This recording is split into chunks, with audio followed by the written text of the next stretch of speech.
الله أكبر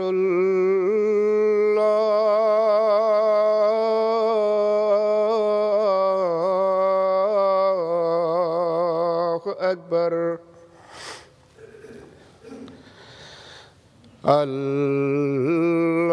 الله أكبر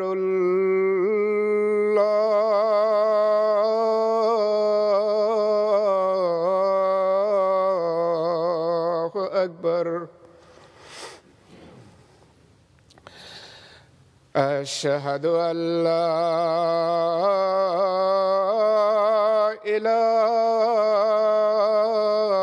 إله إلا الله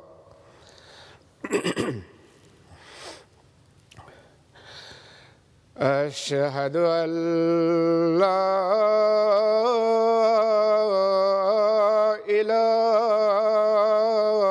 إله إلا الله أشهد أن محمدًا رسول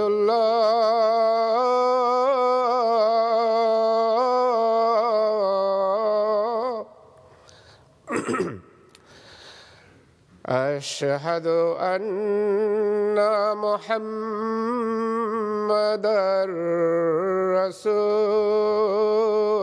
رسول الله حي على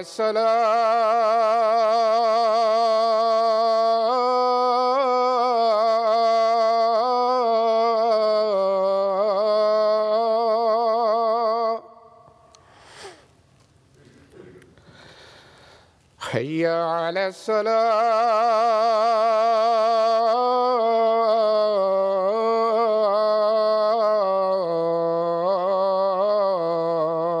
الصلاة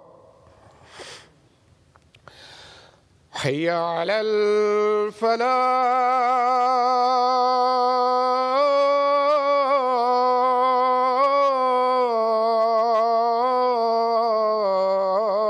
الفلاح حي على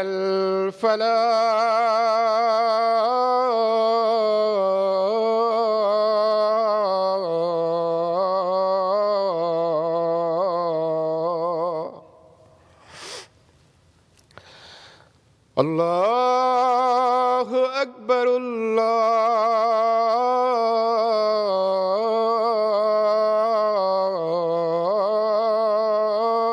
الله أكبر لا إله إلا الله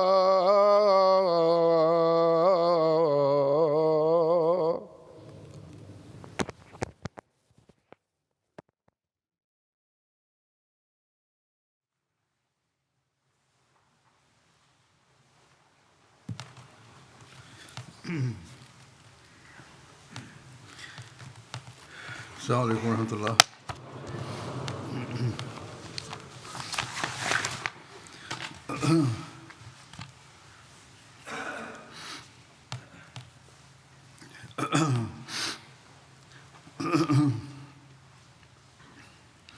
أشهد أن لا إله إلا الله وحده لا شريك له وأشهد أن محمدًا عبده ورسوله أما بعد فأعوذ بالله من الشيطان الرجيم بسم الله الرحمن الرحيم الحمد لله رب العالمين الرحمن الرحيم مالك يوم الدين إياك نعبد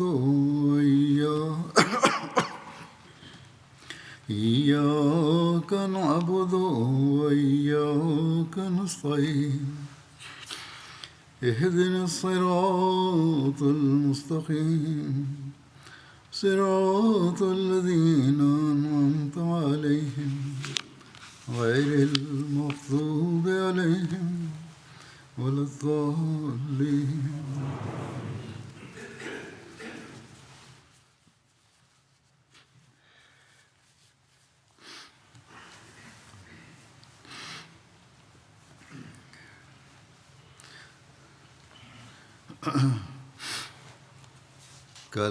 Besok, Jemaat Inggris akan mengadakan acara untuk memperingati 100 tahun Masjid Fazal, di mana para tamu luar, tetangga non-Muslim, dan tamu lainnya juga diundang. Masjid Fazal memiliki sejarah yang penting karena merupakan masjid pertama Jemaat Ahmadiyah yang dibangun di jantung Kristen. Dan dari sinilah ajaran dan tablik Islam yang sejati mulai disebarkan secara luas di tengah masyarakat. Saat ini, penentang kita mengatakan bahwa Jemaat Ahmadiyah adalah tanaman yang ditanam oleh orang Inggris. Tetapi anehnya, melalui tanaman yang ditanam sendiri oleh mereka ini, kelemahan agama orang-orang yang tinggal di barat ini justru diperlihatkan di negara mereka sendiri, sedangkan keindahan Islam menjadi tersebar. Para pengkritik ini tidak memiliki taufik untuk menjalankan kegiatan tablik seperti ini. Ya, sebelum pembangunan Masjid Fazal, ada sebuah masjid yang dibangun di Woking. Masjid ini dibangun oleh orientalis terkenal, G.W. Leitner, yang pensiun dari jabatannya sebagai Kepala Sekolah Oriental College di Lahore. Kemudian, ia kembali ke Inggris dan membangun sebuah masjid di daerah Woking pada tahun 1889. Secara kebetulan, ini adalah tahun yang sama ketika Jemaat Muslim Ahmadiyah berdiri dan pendiri Jemaat Ahmadiyah, Hazrat Mirza Ghulam Ahmad, Masih Maud alaihi salatu wassalam, memulai Jemaat Ahmadiyah. Profesor terkenal ini juga mendirikan lembaga studi oriental atau ilmu timur di sebelahnya, supaya yang Muslim dapat beribadah juga. Masjid yang dibangun ini menerima sumbangan besar dari Begum Shah Jahan, pemimpin dari Bhopal, dan masjid ini dinamai sesuai dengan namanya. Namun, profesor ini meninggal pada tahun 1899 dan masjid ini pun ditutup dan tidak ada yang mengurusnya. Kemudian, pada masa Hazrat Khalifatul Masih Awal, radhiyallahu ta'ala anhu, Khwaja Kamaluddin Sahib datang ke sini. Beliau berusaha untuk membuka kembali masjid tersebut dan berhasil. Beliau menulis kepada Hazrat Khalifatul Masih Awal, radhiyallahu ta'ala anhu, bahwa sekarang sebuah yayasan telah dibentuk untuk masjid ini dan saya telah ditunjuk sebagai pengurusnya. Kemudian ibadah pun dimulai lagi di sana. Ketika masjid ini dibuka kembali, Chaudhry Zafrullah Khan Sahib juga pergi ke masjid bersama Khwaja Kamaluddin. Di sana, mereka melakukan surat nafal dan berdoa dengan sangat khusyuk. Beberapa waktu kemudian, Hazrat Muslih Maud memulai gerakan untuk mengirim para mubalighin, tetapi dana tidak tersedia. Namun dengan berbagai upaya, Chaudhry Fateh Muhammad Sayyal Sahib dikirim ke sini dan beliau bekerja dengan Khawajah Sahib untuk beberapa waktu. Setelah wafatnya Hazrat Khalifatul Masih Awal, Khawajah Sahib tidak baiat kepada Khalifatul Masih Sani, sehingga Chaudhry Fateh Muhammad Sayal Sahib pun meninggalkannya dan pergi ke tempat lain. Jadi, ini adalah masjid walking, tetapi masjid yang secara resmi dibangun oleh Jemaat Muslim Ahmadiyah adalah Masjid Fazal. Memang benar bahwa saat ini di Inggris, di London, dan di negara-negara barat lainnya ada banyak masjid Muslim. Tetapi Masjid Fazal memiliki kehormatan sebagai masjid pertama di London. Namun, masjid-masjid di sini tidak menyebarkan ajaran Islam yang indah ke dunia atau ke negara-negara barat dengan cara menyampaikan pesan kasih sayang, cinta dan perdamaian kepada semua orang, sebagaimana yang dijalankan oleh masjid-masjid Jemaat Ahmadiyah. Kemudian, ini juga merupakan karunia Allah Ta'ala, bahwa masjid-masjid lain di dunia barat dibangun dengan bantuan dari pemerintah, atau beberapa masjid lainnya dengan bantuan non-pemerintah, atau beberapa pemerintah Islam juga memberikan sedikit bantuan untuk pembangunan atau biaya operasional mereka. Tetapi keistimewaan Jemaat Ahmadiyah adalah bahwa masjid-masjidnya dibangun dari candah dan pengorbanan anggotanya. Jemaat Ahmadiyah tidak mengambil dana dari pemerintah. Jemaat Ahmadiyah memiliki keistimewaan bahwa masjid-masjidnya dibangun dari candah dan pengorbanan anggota-anggotanya. Dan dengan karunia Allah Ta'ala, sekarang berkat pengorbanan anggota jemaat, puluhan masjid telah dibangun di Inggris dan banyak sekali masjid yang telah dibangun di negara-negara barat. Maka dari itu, hari ini saya ingin berbicara tentang Masjid Fazal. Pentingnya peringatan ini atau manfaat dari perayaan 100 tahun ini akan terwujud jika kita memenuhi tujuan dari masjid itu sendiri, yaitu memenuhi kewajiban untuk memakmurkannya. Kita memiliki kewajiban untuk mengubah keadaan kita, kewajiban untuk meningkatkan hubungan kita dengan Allah Ta'ala, kewajiban untuk menghubungkan generasi kita dengan masjid. Kita harus memenuhi kewajiban-kewajiban Islam. Jadi, setiap Ahmadi harus ingat untuk tidak hanya puas dengan mengadakan acara atau memasang penerangan, akan tetapi yang penting adalah memenuhi kewajiban kita terhadap masjid ini, melihat sejarahnya, merenungkan sejarah itu, dan kemudian merenungkan keadaan kita sendiri. Dalam hal ini, hal mendasar yang ingin saya sampaikan pertama-tama adalah bahwa Hazrat Masih Maud alaihissalam telah menyatakan banyak hal tentang penyebaran Islam di Barat. Inilah yang menjadi dasar bagi upaya tabligh kita di suatu tempat mengenai penyebaran Islam di Barat. Beliau menyatakan dalam kaitannya dengan sebuah mimpi. Beliau bersabda, demikian juga terbitnya matahari dari Barat yang kita yakini, yang ditujukan kepada hamba yang lemah ini dalam sebuah ru'ya adalah bahwa terbitnya matahari dari Barat berarti negara-negara Barat yang semenjak dahulu berada dalam kegelapan, kekufuran, dan kesesatan. Mereka akan diterangi oleh matahari kebenaran, dan mereka akan mendapat bagian dari Islam.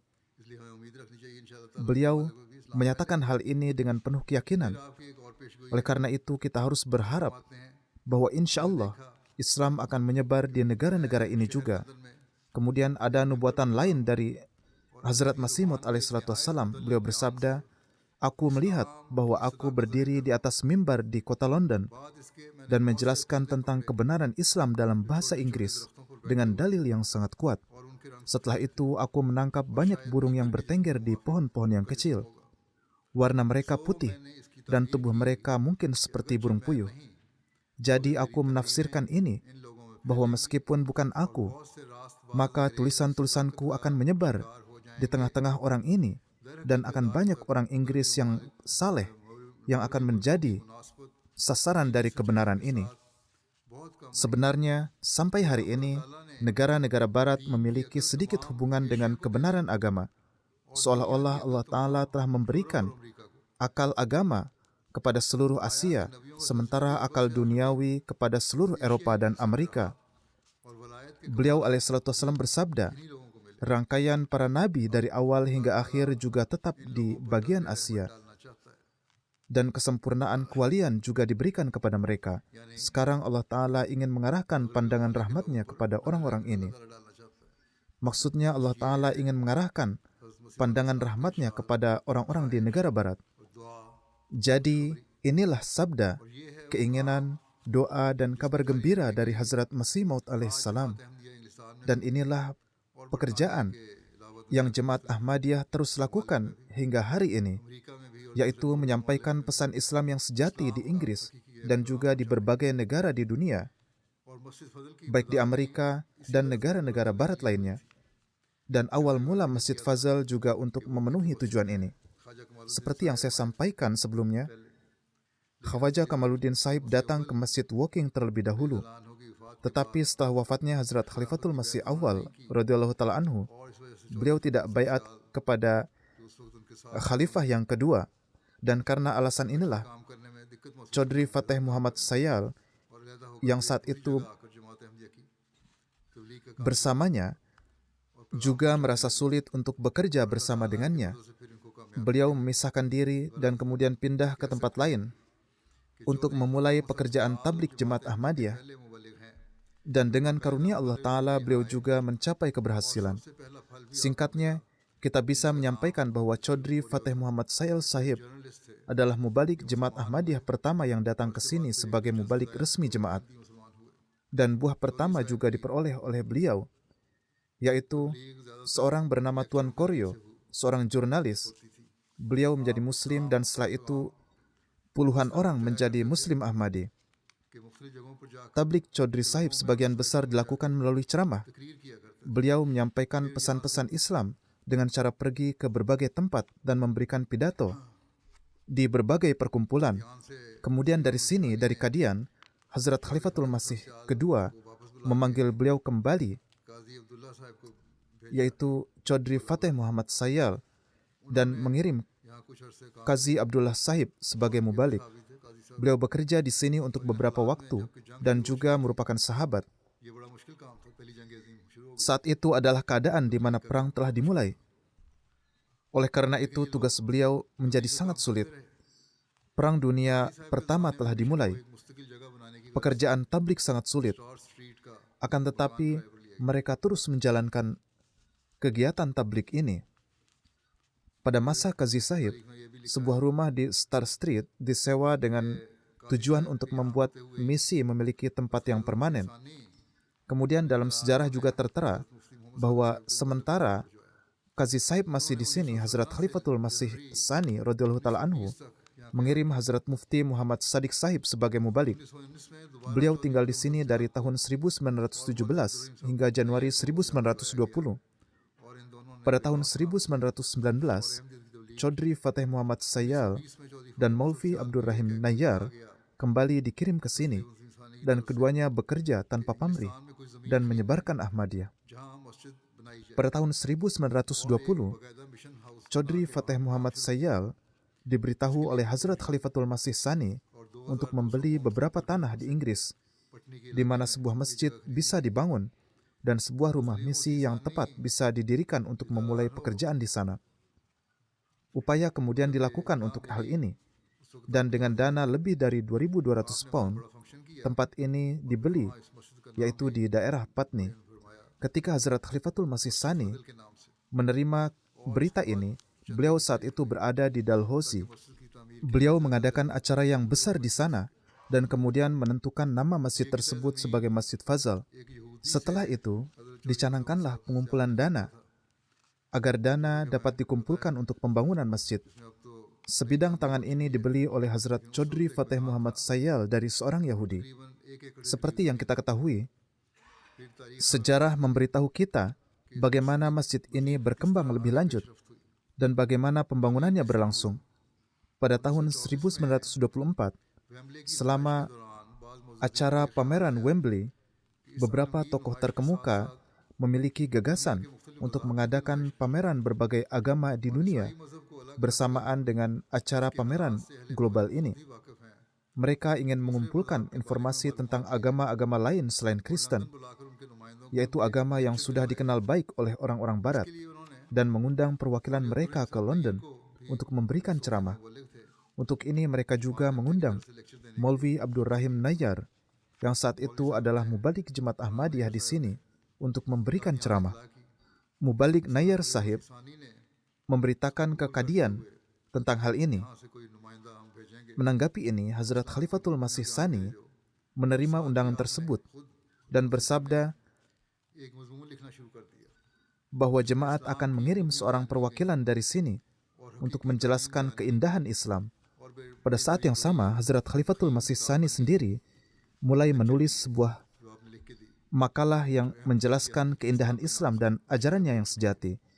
Ini menjadi sebuah buku yang tebal yang beliau tulis untuk ceramah tersebut, dan sekarang telah diterbitkan dengan judul Ahmadiyat or The True Islam, yaitu Ahmadiyah atau Islam sejati. Setelah itu diadakanlah pertemuan syura perwakilan jemaat di mana Hazrat Mirza Bashir Ahmad dan Hazrat Abdur Rahim Dard mengusulkan bahwa ini adalah kesempatan bagi Hazrat Khalifatul Masih untuk pergi sendiri daripada mengirim perwakilan. Dan beberapa sahabat juga akan menemani beliau. Setelah itu diputuskanlah bahwa beliau sendiri yang akan berangkat ke Inggris. Beliau akan tiba di Eropa setelah mengunjungi Damaskus, Mesir, dan tempat-tempat lainnya, dan akan membawa beberapa sahabat bersama beliau, termasuk Chaudhry Zafrullah Khan dan Hazrat Mirza Sharif Ahmad. Kedua sosok ini, yaitu Hazrat Mirza Sharif Ahmad dan Chaudhry Zafrullah Khan, datang ke sini atas biaya mereka sendiri. Demikian pula, Hazrat Khalifatul Masih Sani juga memberikan sebagian biayanya sendiri. Alhasil, Hazrat Khalifatul Masih Sani tiba di Inggris melalui Damaskus, Mesir, Italia, Swiss, dan Prancis. Beliau tiba di sini pada tanggal 22 Agustus 1924. Dan hal menarik di sini adalah Hazrat Khalifatul Masih Sani sebelumnya telah diperlihatkan dalam sebuah ru'ya bahwa beliau mendarat di suatu tempat di Inggris di tepi laut, dan dengan kaki berpijak pada sebatang kayu, beliau memandang ke segala arah, seperti halnya seorang jenderal yang sukses. Ketika terdengar suara William the Conqueror, seolah-olah penaklukan rohani Inggris ditakdirkan dengan kedatangan Huzur ke Inggris yang sekarang telah terwujud. Banyak surat kabar yang memberitakan tentang perjalanan Huzur dan kedatangan beliau di Inggris. Setelah tiba di London, beliau turun di stasiun Victoria, London. Dari pelabuhan, beliau pergi ke Victoria. Di sini beliau turun. Dari sini beliau dan rombongan beliau tiba di depan Katedral St. Paul yang megah, yang merupakan gereja terbesar di Inggris. Di sini, setelah berhenti di depannya, beliau berdoa kepada Allah Ta'ala yang Maha Agung untuk kemenangan Islam dan Tauhid. Dan kemudian beliau memasuki kota. Beliau memasuki kota bersama rombongan beliau. Sebuah tempat kecil telah dipesan sebelumnya untuk tempat tinggal beliau.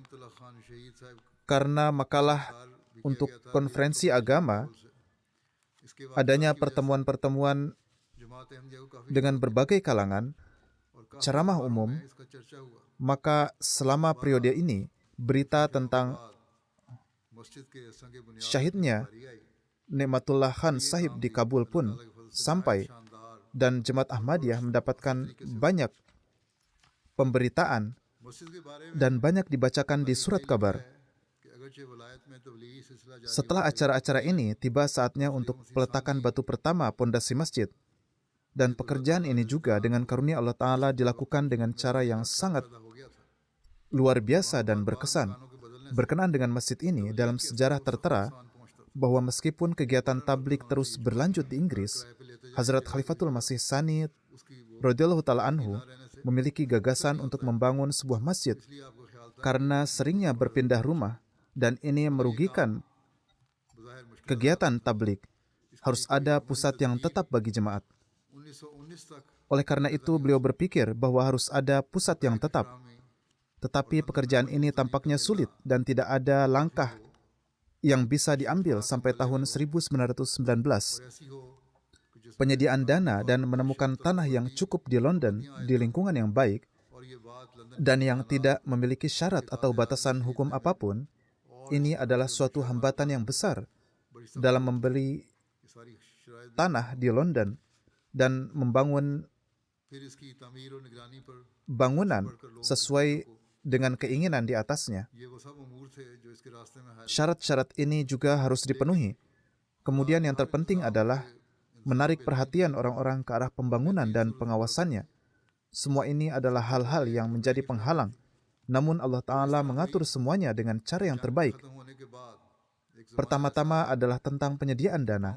Yang terjadi adalah sebagai berikut. Setelah berakhirnya perang, ada masa ketika nilai pon mulai turun. Ketika nilai pon turun menjadi sangat rendah, Hazrat Khalifatul Masih Tsani sangat terdorong untuk memanfaatkan kesempatan ini. Beliau menganggap ini sebagai kesempatan yang baik.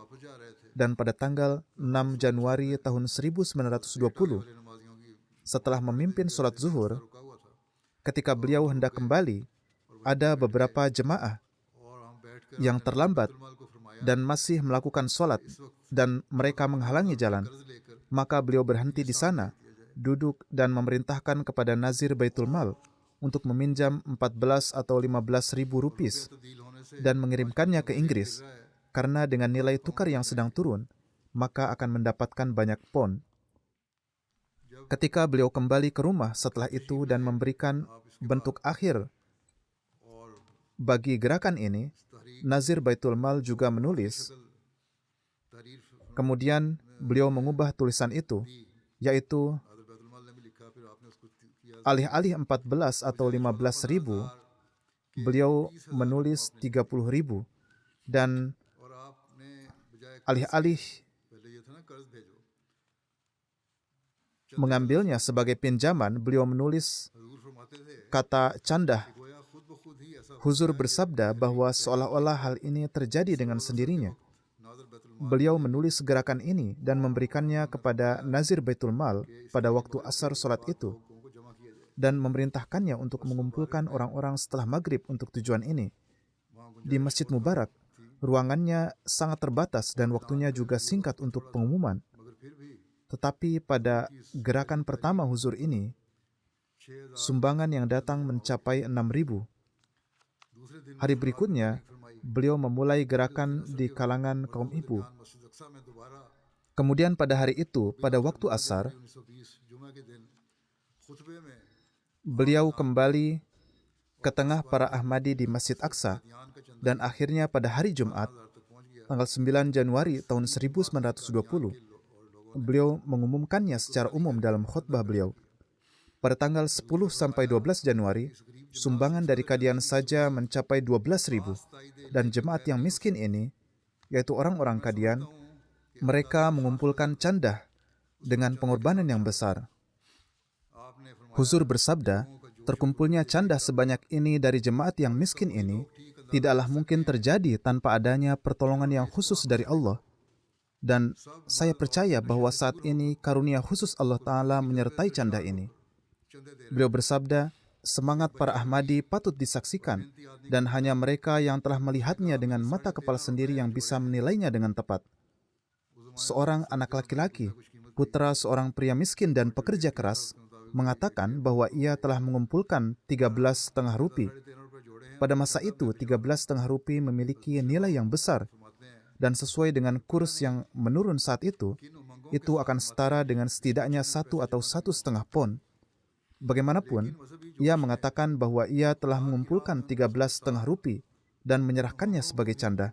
Hazrat Muslim Maud bersabda, entah untuk keinginan apa anak itu menabung sejumlah uang itu, tetapi semangat agama telah mengorbankan uang itu bersama dengan keinginan-keinginannya di jalan Allah. Dan dalam pengorbanan ini, jumlah yang ikut terus bertambah tanpa henti.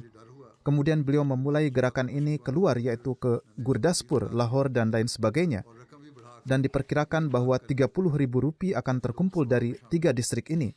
Kemudian beliau bersabda, "Saya takut jemaat lain mungkin merasa kecewa. Jadi saya meningkatkannya lagi dan menaikkan jumlahnya menjadi 100.000, sehingga orang-orang bisa ikut serta dalam pahala ini." Bahkan ada seseorang yang menulis kepada Hazrat Muslim Maud, memohon doa agar Allah Ta'ala memberinya keberhasilan dalam usahanya, dan sebagai ungkapan terima kasih, ia akan menanggung semua biaya pembangunan Masjid Ahmadiyah di Inggris. Hazrat Khalifatul Masih kedua bersabda, "Saya tidak memberikan izin untuk itu, karena saya tidak ingin mengecualikan siapapun." Alhasil, pengumpulan dana ini pun dimulai. Dana terkumpul dan jumlah ini dikirim ke Inggris melalui Bank of India yang berjumlah 3.468 pound. Bandingkan keadaan saat ini dengan keadaan di waktu itu. Dalam rupiah, semua itu berjumlah 52.000 rupiah. Jumlah ini terkumpul dalam waktu 1 minggu. Kemudian dana tambahan pun dikirim. Dan pada hari-hari itu, nilai pound juga turun lagi, sehingga lebih banyak pound yang diperoleh dengan jumlah rupiah yang lebih sedikit. Mata uang pound turun dari 15 rupiah menjadi 6 rupiah. Jadi, seperti yang telah saya sampaikan sebelumnya, pembangunan masjid ini dan peletakan batu pertamanya dimulai dengan kedatangan Hazrat Khalifatul Masih kedua ke sini. Batu pondasi diletakkan pada hari Minggu, 19 Oktober tahun 1924. Sejarah mencatat bahwa pada tanggal 18 Oktober tahun 1924, surat kabar melaporkan bahwa perkiraan cuaca untuk tanggal 19 Oktober adalah cuaca akan bagus dan matahari akan bersinar cerah. Tetapi Allah Ta'ala membuktikan bahwa perkiraan ini salah dan lalu memberikan dalil yang jelas akan keberadaannya, yaitu hujan pun mulai turun sejak pagi. Ketika hal ini sampai pada Hazrat Khalifatul Masih kedua, beliau bersabda, "Apa yang perlu dikhawatirkan? Ini sangat baik. Dalam keadaan seperti ini, orang-orang yang akan datang untuk peresmian ini hanyalah mereka yang datang dengan ketulusan." Beliau juga bersabda, "Hujan juga diramalkan untuk esok hari, dan kita akan melihat apakah ramalan itu terbukti atau tidak." Bagaimanapun beliau bersabda, orang-orang yang akan datang dengan ketulusan, dan insya Allah acara ini akan berhasil. Sebuah tenda kecil atau marki didirikan agar orang-orang bisa duduk dan mendengarkan serta menyaksikan acara dengan nyaman. Kartu undangan dikirim ke berbagai orang, termasuk anggota parlemen, pemimpin, politisi, dan diplomat. Berbagai kalangan orang hadir. Diperkirakan karena waktu yang singkat, hanya sedikit orang yang akan datang, tetapi tetap banyak tamu yang hadir. Perwakilan dari berbagai negara hadir dan acara ini berhasil dalam segala hal. Pada satu upacara, di tempat batu pondasi akan diletakkan, Hazrat Khalifatul Masih Sani radhiyallahu ta'ala anhu berdiri. Dan saat itu Hazrat Hafiz Rosan Ali Sahib menilawatkan 2 surat, yaitu Al-Lail dan Al-Ala. Setelah itu, Hazrat Khalifatul Masih Sani menyampaikan pidato. Beliau bersabda, "Hari ini kita berkumpul untuk suatu kegiatan yang benar-benar istimewa dalam coraknya, yaitu untuk meletakkan batu pondasi sebuah bangunan yang dibangun semata-mata untuk mengingat wujud yang menciptakan seluruh alam dan untuk menampakkan penghambaan kita di hadapannya. Terlepas dari negara mana seorang berasal, di bawah pemerintahan mana mereka tinggal, atau bahasa apa yang mereka gunakan, semua adalah satu di hadapannya. Wujud itu adalah titik pusat di mana di hadapannya tidak ada lagi pertanyaan tentang besar dan kecil, hitam dan putih, timur dan barat, karena semakin dekat seseorang kepadanya, maka perbedaan-perbedaan semakin hilang dan kesamaan semakin meningkat. Jadi, bangunan yang pondasinya kita letakkan hari ini adalah simbol dari persatuan dan kekompakan. Dan keberadaan bangunan ini mengingatkan kita bahwa asal dan tujuan kita adalah satu. Karena itu, kita tidak boleh bertengkar dan membuat kekisruhan karena adanya perbedaan di antara kita. Beliau juga bersabda, perbedaan memang selalu ada, dan perbedaan bukanlah hal yang asing di dunia ini. Ini sebenarnya adalah hal yang baik. Bahkan Rasulullah SAW bersabda, perbedaan adalah tanda rahmat.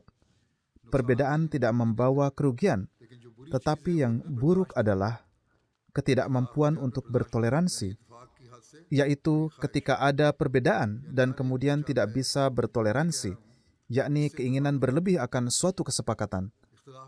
Artinya, setiap orang ingin agar apa yang ia katakan disetujui. Tidak boleh ada perbedaan, hanya boleh ada kesepakatan. Ini tidaklah boleh terjadi. Sebaliknya, perbedaan pun merupakan tanda dari kemajuan. Dan jika hal ini muncul dalam diri manusia, maka keberhasilan akan menjadi sangat dekat. Beliau bersabda, manusia harus memiliki kekuatan untuk bertoleransi.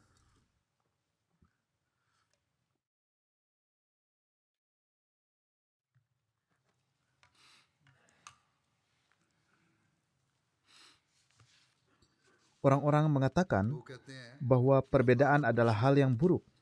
Jika perbedaan adalah hal yang buruk, lalu apa artinya toleransi?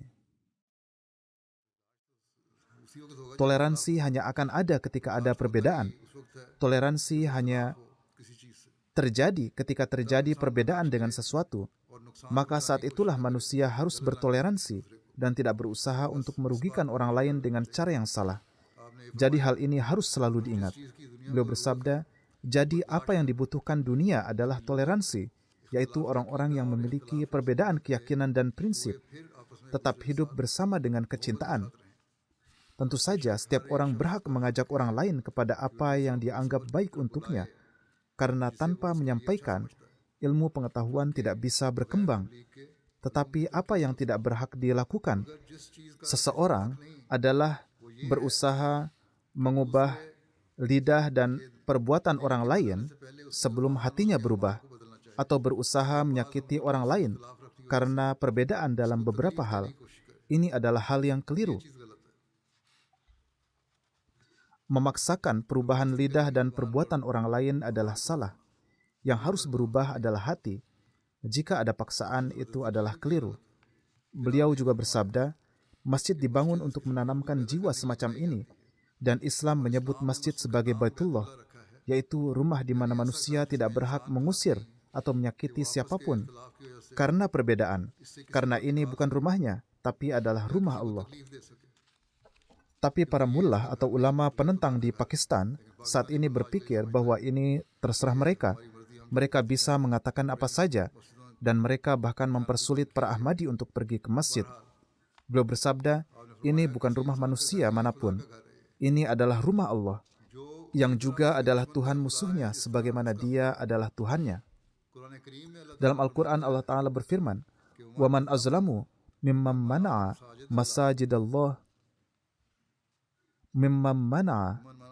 مَسَاجِدَ اللَّهِ أَنْ يُذْكَرَ فِيهَا اسْمُهُ.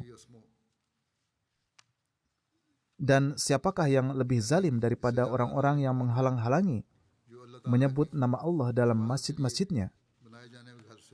Yakni siapakah yang lebih aniaya daripada orang yang menghalangi orang lain dari rumah yang dibangun untuk ibadah kepada Allah dan tidak membiarkan mereka beribadah kepadanya. Kezaliman ini saat ini dilakukan oleh para mullah di Pakistan atas nama Islam. Bagaimanapun beliau bersabda, sejarah membuktikan bahwa suatu kali sebuah utusan Kristen dari Yaman datang menghadap Rasulullah SAW. Mereka sedang berbicara dengan beliau ketika waktu ibadah mereka tiba, dan mereka meminta izin kepada beliau untuk pergi keluar dan beribadah. Rasulullah SAW bersabda bahwa mereka tidak perlu pergi keluar untuk berjamaah. Mereka bisa sholat di masjid beliau SAW. Dari perintah Al-Quran dan amalan Rasulullah SAW terbukti bahwa pintu masjid agama Islam adalah terbuka bagi setiap orang yang ingin beribadah kepada Allah Ta'ala. Dan masjid-masjid Islam adalah titik pusat untuk menyatukan orang-orang dari berbagai agama. Kemudian beliau bersabda, dengan jiwa dan semangat inilah yang telah saya jelaskan tadi, kami, yaitu Jemaat Ahmadiyah, telah memutuskan untuk membangun masjid ini. Dan saya tengah membukanya. Dan sebelum saya meletakkan batu pertamanya hari ini, saya ingin mengumumkan bahwa masjid dibangun semata-mata untuk ibadah kepada Allah Ta'ala, agar kecintaan kepada Allah Ta'ala dapat ditegakkan di dunia, dan agar orang-orang dapat berpaling kepada agama, yang tanpanya tidak akan ada kedamaian dan kemajuan sejati. Dan kami tidak akan pernah mencegah siapapun yang ingin beribadah kepada Allah Ta'ala untuk beribadah di dalamnya, asalkan ia mematuhi aturan yang ditetapkan oleh para pengelolanya untuk pengelolaannya, dan asalkan ia tidak mengganggu ibadah orang-orang yang membangun masjid ini untuk memenuhi keperluan keagamaan mereka. Dan saya yakin bahwa semangat toleransi yang akan diciptakan melalui masjid ini akan membantu menghilangkan kekisruhan dan kekacauan dari dunia, dan membantu menegakkan perdamaian dan keamanan. Dan hari-hari akan segera tiba ketika orang-orang akan meninggalkan perang dan pertengkaran dan hidup bersama dengan cinta dan kasih sayang, dan seluruh dunia akan menyadari bahwa sebagaimana pencipta seluruh umat manusia adalah satu, mereka harus hidup dengan cinta dan kasih sayang yang bahkan lebih dari kepada saudara dan saudarinya, dan alih-alih menjadi penghalang dalam kemajuan satu agama lain, mereka harus saling membantu untuk maju. Karena sebagaimana seorang ayah tidak pernah suka anak-anaknya bertengkar satu sama lain, demikian juga Allah Ta'ala tidak pernah suka makhluknya terus terlibat dalam perang dan pertengkaran satu sama lain. Kemudian beliau bersabda, perang terjadi karena pertama, manusia jauh dari Allah Ta'ala. Maka dari itu, Allah Ta'ala telah mengutus Hazrat Masih Maud alaihissalam, pemimpin Jemaat Ahmadiyah, untuk tujuan ini. Perang terjadi karena manusia jauh dari Allah Ta'ala, dan untuk menyatukan semua orang, Allah Ta'ala telah mengutus Hazrat Masih Maud alaihissalam pada zaman ini untuk mengarahkan orang-orang kepada Allah Ta'ala, menghilangkan perbedaan di antara manusia, dan menciptakan persatuan dan cinta di antara manusia. Maka Jemaat Ahmadiyah dengan karunia Allah Ta'ala akan terus berusaha menghapuskan semua peperangan etnis dan politik ini.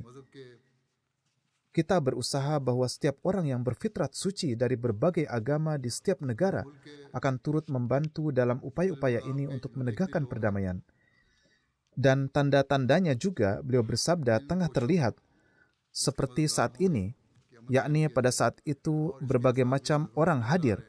Beliau bersabda, orang-orang terhormat dari berbagai bangsa hadir dalam pertemuan ini, dan ini menunjukkan bahwa kita sedang berkumpul bersama. Dan bahkan setelah 100 tahun, pada masa ini juga, kita telah melihat bahwa hari ini juga, dengan karunia Allah Ta'ala, banyak orang dari berbagai bangsa dan agama, ketika datang, mereka mengatakan bahwa di atas platform Jemaat Ahmadiyah lah, kita semua menjadi satu. Di masjid ini, seperti yang Anda lihat, siapa saja yang pergi ke Masjid Fazal,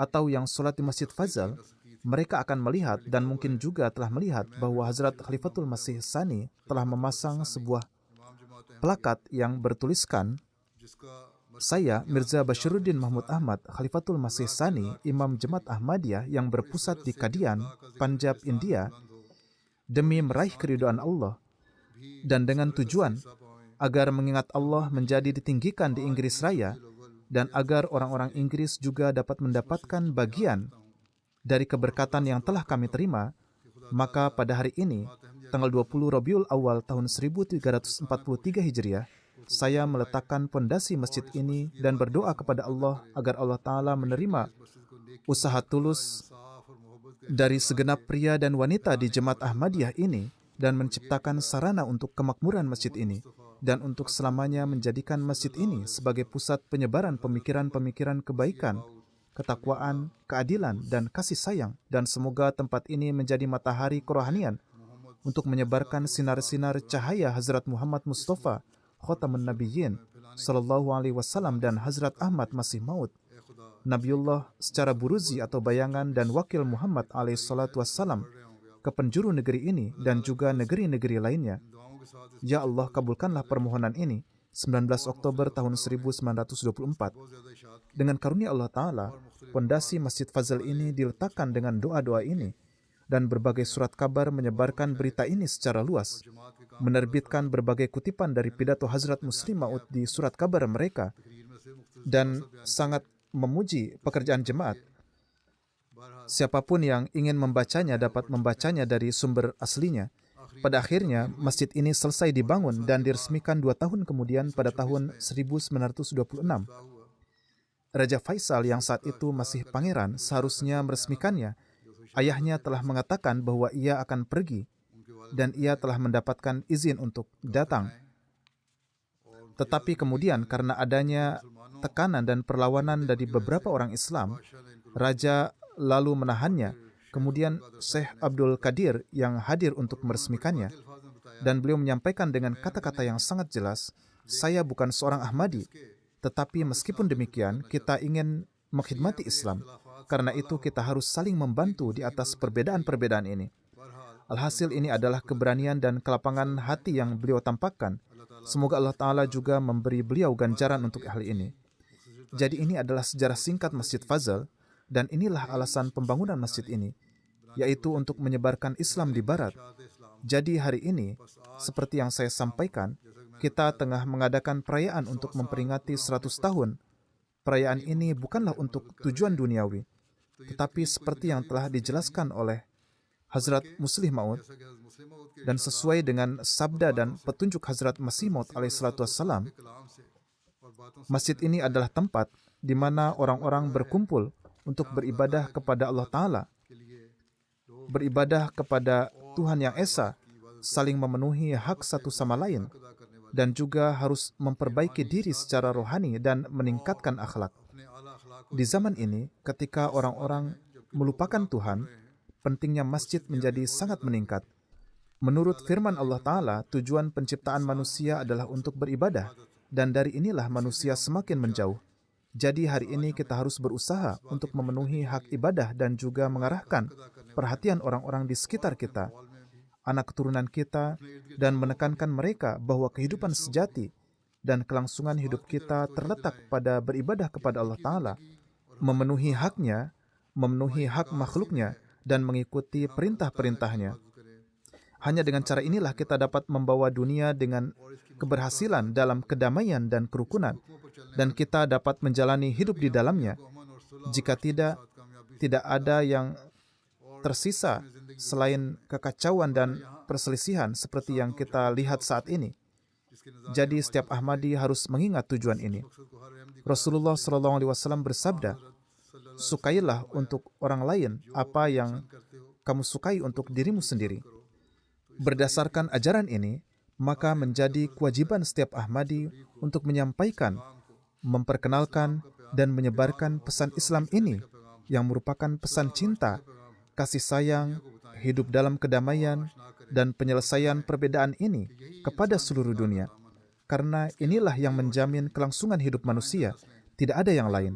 Jika tidak, generasi mendatang akan terus jatuh ke dalam jurang kehancuran dan kemusnahan. Dan karena peperangan ini, tidak mustahil generasi yang akan lahir di masa depan akan cacat, pincang, dan lumpuh. Jadi dari sudut pandang ini juga penting untuk menyampaikan hal ini kepada segenap orang. Semoga Allah Ta'ala memberi kita semua kemampuan untuk memenuhi hak masjid ini dan juga hak setiap masjid. Bukan hanya masjid ini, tetapi setiap Ahmadi dimanapun harus berusaha untuk memakmurkan setiap masjid dan memenuhi haknya dan memenuhi kewajiban ibadah mereka. Kita harus memenuhi kewajiban menyampaikan pesan Allah Ta'ala dan kewajiban tabligh Islam dan menjadi Muslim sejati, yang untuk itu Allah Ta'ala mengutus Rasulullah SAW. Dan di zaman ini, Dia telah mengutus hamba sejatinya agar era kebangkitan kedua Islam dapat dimulai kembali dan pemerintahan Islam dan Tuhan Yang Esa dapat ditegakkan di dunia dan bendera Rasulullah SAW dapat berkibar di dunia. Semoga Allah Ta'ala memberi kita semua taufik untuk menjalankannya.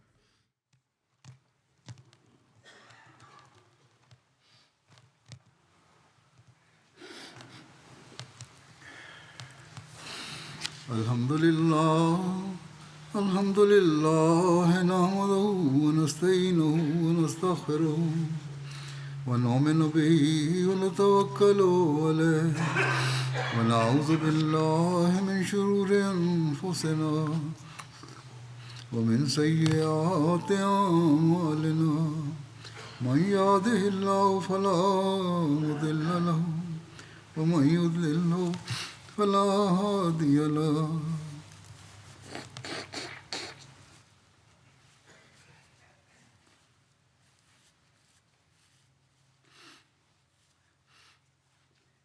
ونشهد أن لا إله إلا الله ونشهد أن محمدا عبده ورسوله عباد الله رحمكم الله إن الله يأمر بالعدل والإحسان وإيتاء ذي القربى وينهى عن الفحشاء والمنكر والبغي يعظكم لعلكم تذكرون اذكروا الله يذكركم وادعوه يستجب لكم ولذكر الله أكبر